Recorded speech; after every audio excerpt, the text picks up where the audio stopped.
From a world of cursed anime adaptations comes Netflix's latest attempt to give birth to, well, just another one of those. A fan favorite with an "oh god, please make this stop" number of episodes, which very likely won't be ending in any of our lifetimes. One Piece. Not at all official trailer. What better way than to turn this endless show into a real-life adaptation? Yeah, maybe the constant marching of time, which leads all the actors involved to their inevitable deaths, might motivate the creators to find an ending for this show? What, too dark? Deal with it. After a series of monstrosities in the name of adaptations, The Last of Us showed us that if you superglue your adaptation to the source material, you might end up making an okay result. Netflix did precisely that with One Piece. But just how far? Buckle up for Season 1, which covers the first 100 or so chapters of the manga, which is basically the uninteresting bit. Follow the gang of knucklehead pirates who sail across the amazing and enigmatic Grand Line, which is basically the equator, by the way, to find the treasure of, well, aren't you having a hard time guessing? One Piece? Meet the characters? Monkey D. Luffy, who gave in to his Eve tendencies and engulfed a forbidden fruit. Now the guy has the great ability of being, rubber. His attacks? Gum Gum Pistol, Gum Gum Bazooka, Gum Gum Bang Your yeah, well, the show's interesting like that. The whole show is based on Luffy's quest to become the Pirate Daddy or something. And become King of the Pirates! Yeah, King of Pirates, whatever. The only problem, my guy doesn't know a damn thing about being a pirate. Looting? Nope. Killing? That's a big no. Hurting innocent people? Yep, you guessed it, another no. What about an eye patch and a fake leg? Don't even get me started. Who says pirates have to be scary? Zoro is set out to be the king of overcompensation with his 3 swords and awful green hair. The third sword comes into use only on rare occasions, and the fact that the third sword is held in his mouth shows that these rare occasions do have a kinky connotation. Still, the one first scene showed how amazing and deadly a fighter he is, but then suddenly he isn't able to win a single battle.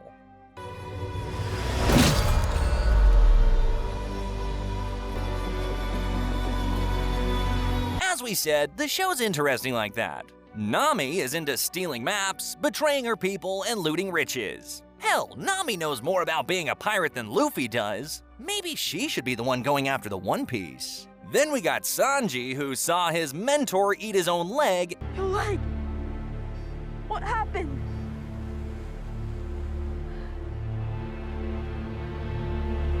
You ate it! You ate your own leg?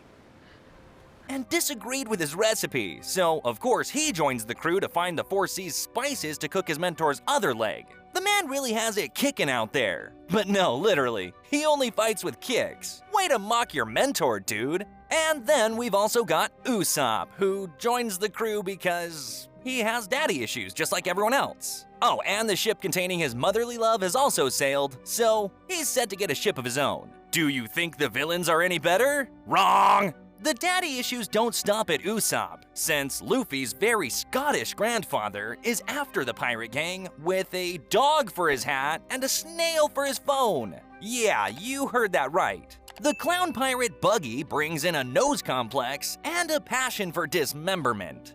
You definitely want to join that circus. Dracule Mihawk is mad over getting woken up from his nap, but he definitely wants more of that Zoro 3-sword action, eh? And Arlong, with whom the Straw Hat Pirates have a fishy business to settle, as the gang competes on who can take up the ugliest fish-themed henchmen. Let's follow Luffy in his race against a whole generation of pirates as the old pirate king Roger spills the beans about his hidden treasure, the One Piece. My treasure is yours to find. Pirates worldwide are like single mothers running after child support, and Luffy has had a colorful past. Then there's Kobe, hogging more screen time than our protagonist, who dreams of being a Marine and has the unfortunate experience of being captured by the pirate version of a bulldozer, Captain Alvida. There's also red-haired Shanks, our resident pirate with a penchant for losing limbs, who didn't exactly hand Luffy a golden ticket to his crew back in the day. Still, he did have a soft spot for our rubbery hero, as evidenced by his epic return to save Luffy from the clutches of a sea monster. As if he were just shooing away a pesky mutt. Get lost.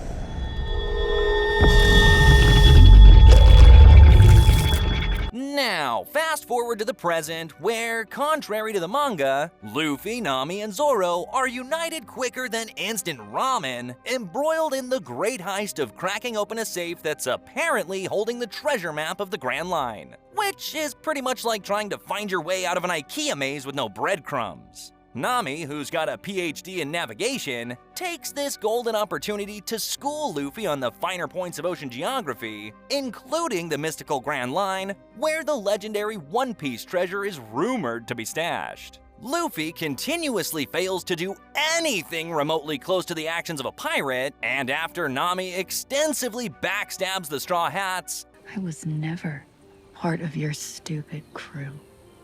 Luffy and his ragtag crew are well on their way to Arlong Park.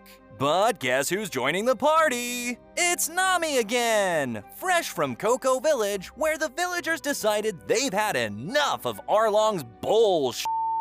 Nami's story does have you ugly crying like a seal in the splits, but the show distracts us with some more gum-gum action. You saved us! You didn't tell me you could do that. I didn't know I could. Luffy versus Arlong. Finally! We've all been waiting for this fight like it would bring everyone's dads back. Luffy's throwing gum-gum pistols left and right, but he unleashes the gum-gum Gatling when those don't cut it. But the actual moment of glory? When Luffy realizes he'll tear down anything that's held Nami prisoner. The girl's out of the building, goddammit! Stop smashing columns like you're on a home improvement show from hell! Finally, he brings Arlong down with a gum-gum battle axe, crushing the cell that's been Nami's prison for most of her life. Smashing Arlong through the floor? Fishy business dealt with. Are you dreading the second season as much as we are? Shoot me now. Special honors to the Shipmakers. Seems like every ship sinks in this show. We're taking in water. What did you do? We can probably make it there before our ship sinks.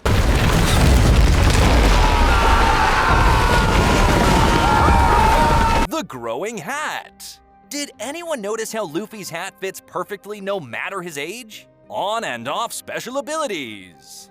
How come Luffy can't get hurt by a gunshot, but can by a knife? Wasn't this guy's head supposed to, fly away off his body? Thanks for watching. For more, not at all official trailers, please subscribe, share, and like. See you next week.